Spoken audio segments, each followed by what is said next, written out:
I'm down in the onion grow room. I'm going to show you guys how our onions are coming along. Some of them are coming up. We have a few slow sprouters, but for the most part, it's going well so far. This is what we're working with here. It's all lights. We got some LEDs, some fluorescents over there. I actually prefer the fluorescents other than the cost to operate them. The bulbs and the electricity is way more expensive on those. So this is our main seed starting table here. This is where we had the worst issues with the onion germination. This is the first tip I'll give you guys. You do not really need heat mats on these if your basement or wherever you're growing these is above 55 degrees. The heat mats made them come up a lot quicker, but they were only germinating along the edges of the trays where it was cooler. Especially in this one, you can see the middle is all delayed. They're only coming up now because I've turned off the heat mats. Let me show you down here. We had to add this in because we're doing a lot more onions than last year. So we got a temporary light set up here. But these ones were planted at the same time, and you can just see how much more are coming up here. They're a lot further behind, which is interesting. But these had no heat, no light, no cover. A lot of our stuff we cover in those pieces of greenhouse film until they start sprouting. These had nothing. And these actually came up the best, even though it was a little bit slower. So you can see, even over here, the ground is just mounding up because the seedlings are coming up underneath the dirt and pushing it upwards. This is by far the best way to do it. You don't need heat, you don't need light, you don't need a cover. Just keep them moist, keep them above 55, and you're good. Now, as I walk in here, these are all big onions. Same with the ones on the floor. And we have more trays under there, under some more LED lights. As we come back here, these are our hanging basket flowers, so we're getting those started pretty early.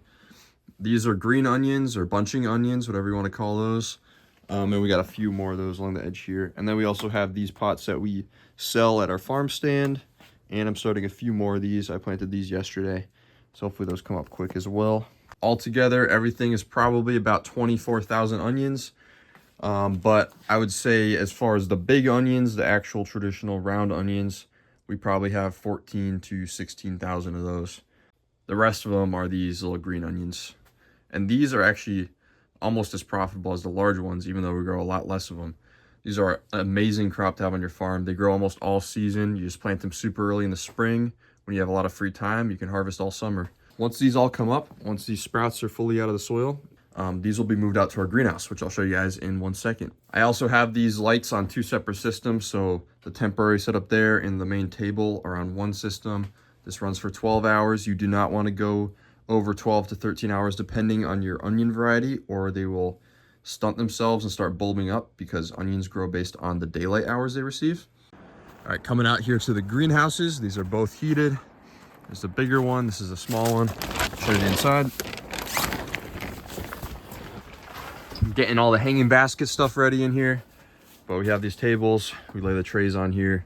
Here's the heating, diesel RV heater. We have an exhaust vent if it gets too hot in here. Thermometer, blower fan, so this thing's inflated, increases the efficiency a little bit. And then also something new I'm adding is a fertilizer injector system. So I'll run the main water line right into here, this way, and then the water will come through here as long as this is on, and this is on as well. Flows through the siphon. This will siphon up our fertilizer, liquid fertilizer, into the stream. Water will continue up here, and then we'll have options for outputs. So we'll output one of these up to our hanging basket system, so these will get automatically fertilized whenever we water. And then we'll also run a hose off here so we can water everything, all the onions, with the fertilizer water solution. Now, the reason I don't just germinate the onions out here is the temperature is not very stable in this greenhouse. I just added this vent fan, so I'm hoping that helps a little bit. But last year when I'd run this heater in the daytime, it'd get really, really hot, up to like 95, and then at night we get down to the mid 50s, which is what we're aiming for. Just to conserve fuel, we don't want to go too hot at night. The hotter you push it, exponentially more fuel is going to be burned. So I have them inside. It's a more stable environment for them to germinate. And then once those sprouts are up real good in a week or two, we'll have them moved out here and we'll let them grow out for a few months.